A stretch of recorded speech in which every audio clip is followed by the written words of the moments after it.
The internet is available at nearly every coffee shop and it's accessible at the touch of a button on your phone. But many rural communities still lack reliable high-speed internet connections. In fact, 44% of Hoosiers living in rural Indiana don't have access to high-speed internet. And as Gretchen Frazee reports, that's putting their economies at a disadvantage. Randy Clark and one of his good friends got into the internet business 10 years ago. They didn't do it to make money. We felt like if we didn't provide internet services, then perhaps there'd be nobody that would provide them. And our college kids, our kids and our grandkids would not come back to our communities if they couldn't have the same services that they got accustomed to when they were at college or in a big city. In rural parts of the state, like here in Orange County and south central Indiana, getting a high-speed internet connection can be tough. While the state has a good internet fiber backbone that runs along the state's major highways, homes are spread out, and that makes running internet cables that last mile to customers' front doors costly, with little return on investment. Instead of running cables through the ground, Clark's company, Helix Technologies, has decided to go another direction, up. If you look way up above on the railings of this water tower, you'll see dishes. One of those dishes point to Orleans. Another one points to Camelsburg. The dishes shoot the internet via radio signals into people's homes, and it generally works well, although there are some drawbacks. We've got lots of trees. Trees generally block radio signals. Another one is spectrum, because a lot of the 900 and the 24, and those are just common things, are being tied up by a lot of different devices. For instance, a lot of the farmers' stuff use 900 megahertz to check their acreage in their fields. There's also speed. Most of Helix Technologies' connections provide download speeds of about 10 megabits per second. Technically, that's not even considered high-speed internet anymore. The Federal Communications Commission changed the definition of high-speed internet to 25 megabits per second earlier this year, saying the previous threshold of 4 megabits per second wasn't keeping up with demand for downloading videos and other internet services. So while most of Indiana has some type of internet coverage, the area covered by high-speed internet is much lower. That's where Representative Eric Cook hopes new legislation will make a difference. The Broadband Ready certification is a strong message to those companies that that area is ready for them and it's welcoming to the kind of investment it's going to take to get us up to speed. At a recent ceremony, Governor Mike Pence signed the Broadband Ready bill into law. It aims to strip away some of the barriers that keep internet providers from getting into a community. If a community changes its local laws to meet that criteria, it can receive a Broadband Ready designation. Nashville in Brown County was the first town to receive that designation.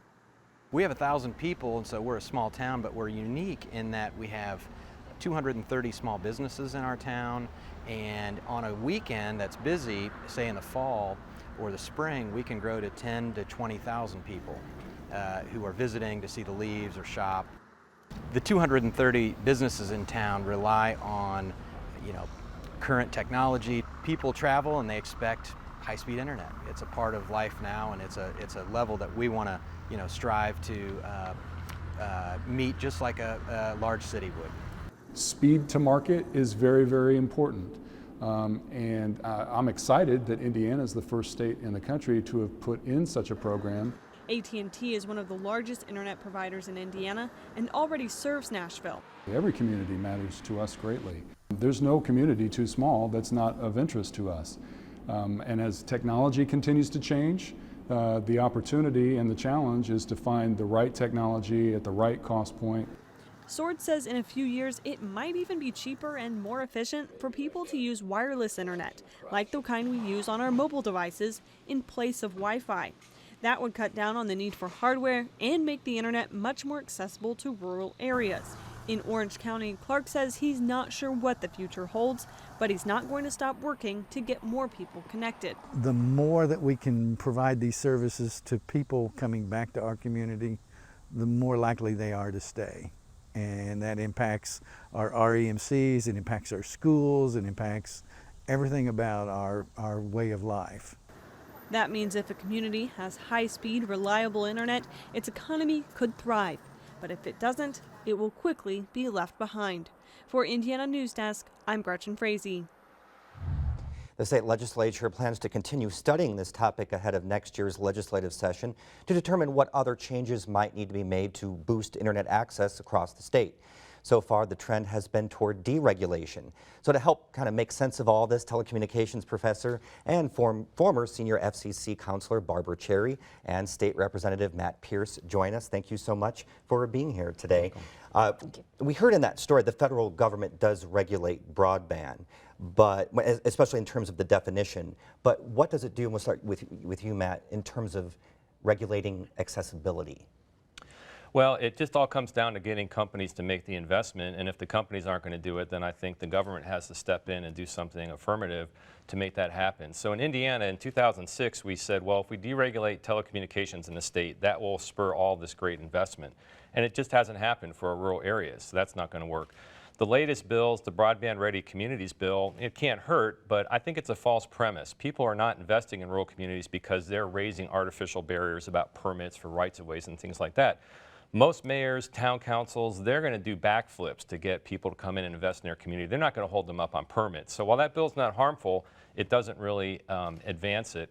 The other problem is that a lot of the carriers are basically saying, well, you're going to have wireless coverage, you'll have cell phones. But the reality is you're never going to get the levels of speed you're going to need for the future economy through the wireless system. The spectrum is limited, it's difficult to do, and so we've got to have a wired connection as well. And how about you, Barbara, in terms of a more national?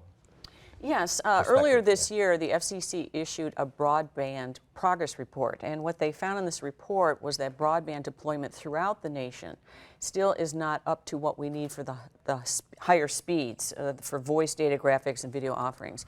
And this is particularly true in the rural areas. So it turns out that even at various levels of speeds throughout the country, rural areas are particularly low.